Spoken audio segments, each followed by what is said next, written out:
Senhores, como eu tinha prometido, irei gravar um vídeo agora para falar o que eu acho desse momento que nós estamos vivendo, o que eu acho da política no nosso país.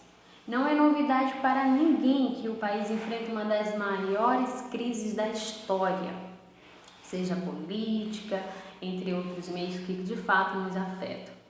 E para a argumentação do que eu irei dizer, eu me basearei sempre na Constituição Federal. Assim como eu e você temos uma certidão de nascimento, ao meu ver, a Constituição é a certidão do nosso país. Nela está expresso nossos direitos e deveres como cidadãos brasileiros e assegura algumas competências do órgão político, judiciário, que está tudo lá expresso nessa Constituição. E é me baseando nela que eu venho questionar como é que eu posso concordar com pena de morte se a Constituição assegura o bem maior, a vida.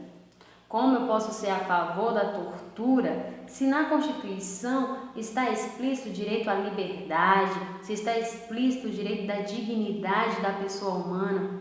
Como posso dizer que não emprego uma mulher com o mesmo salário de um homem porque tem um período maternal? Se a própria Constituição assegura que todos são iguais perante a lei, aí é que entra o posicionamento. Para concordar com essas teorias, somente eu confirmo a dizer que são pessoas que não conhecem a sua própria história, não conhecem a história do seu país. Nós vivemos hoje um direito que foi conquistado com muitas lutas. Pessoas pagaram caro para que nós tenhamos o privilégio que temos hoje. Então está assegurado, sem sombra de dúvida, que a educação é a melhor saída. A nossa bandeira, por exemplo, está escrita ordem e progresso. Mas como eu posso dizer que nós temos ordem se um dos nossos estados hoje vive uma intervenção militar? Como eu posso dizer que nós temos um progresso se educação e saúde não é e nunca foi prioridade para aqueles que estão nos representando politicamente? Aí é que tá, que até para falar de política hoje, para você dar a sua opinião a respeito, você sente um pouco de dificuldade, porque as pessoas já não respeitam mais a sua liberdade de se expressar. A sua opinião ela é criticada de uma forma rude, que chega até a ser agressiva. Se você quer ver uma polêmica, publique em algum grupo de WhatsApp, coloca no status ou posta nas suas redes sociais uma crítica do que você acha de algum determinado político, que você verá que muitos irão te crucificar por isso. Então a falta de conhecimento faz com que as pessoas não tenham argumentos, não tenham teorias próprias para defender a sua pátria, para defender os seus direitos. Se eu não conheço um determinado assunto, eu estou sujeito a acreditar naquilo que eu ouço, naquilo que me dizem ser certo, sendo que eu tenho a capacidade de buscar as minhas próprias teorias, estudando a história do meu país, estudando a história dos meus antepassados que viveram torturas no período militar, no período da ditadura, que para muitos acham que nunca teve ditadura no Brasil, o que é lamentável, porque houve, de certa forma, segundo alguns historiadores, ditadura, um período onde as mulheres eram torturadas, entre outros. Nós nem precisamos ir tão longe. A gente está aí a escravidão. Pessoas foram escravizadas, tiveram seus direitos à dignidade jogado fora, tiveram a sua liberdade privada por um centro conservador.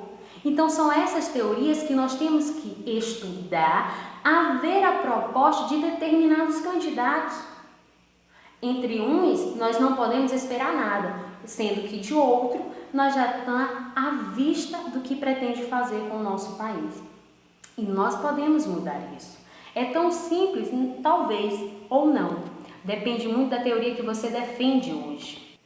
Então, senhores, eu volto a dizer que a única saída para o nosso país progredir é investindo na educação, onde o conhecimento quebra qualquer tipo de ignorância. A partir do momento que eu digo que eu não libero verba para a ONG ou para a comunidade quilombola, eu estou rasgando a minha cultura, eu estou rasgando a minha própria história. Por isso eu lhe convido a você fazer uma viagem na história do seu país, conhecer a tua própria Constituição, aquilo que nos rege. Nós podemos mudar isso. Não vai ser, como é que eu posso dizer? Não vai ser a pena de morte que vai mudar a nossa realidade. Não vai ser apoiando a tortura que vai nos fazer o país progredir. Nós precisamos ir para a frente, não para trás. Pessoas já sofreram bastante para que nós tenhamos o privilégio que temos hoje. E nós podemos mudar isso. Então eu convido, conheça a sua própria história, conheça as verdadeiras propostas que fazem sentido. Não vai ser o conservadorismo que vai fazer a gente sair da situação na qual nos encontramos. Vote consciente. O seu voto pode fazer a diferença. Uma vez eleito, não é presidente só de quem votou, e sim de uma nação inteira.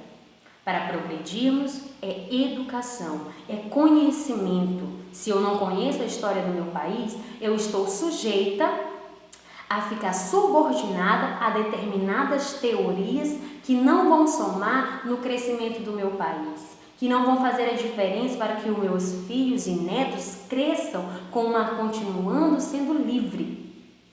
Então nós podemos mudar mediante o voto. Vote consciente. Não estou fazendo campanha para nenhum candidato, mas eu faço campanha para que você conheça a história do seu país, para que você conheça a sua própria história. É esse o meu posicionamento que eu vejo a respeito da política hoje.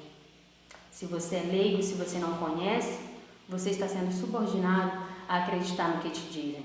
Você pode mudar a sua própria realidade. Era esse o meu posicionamento.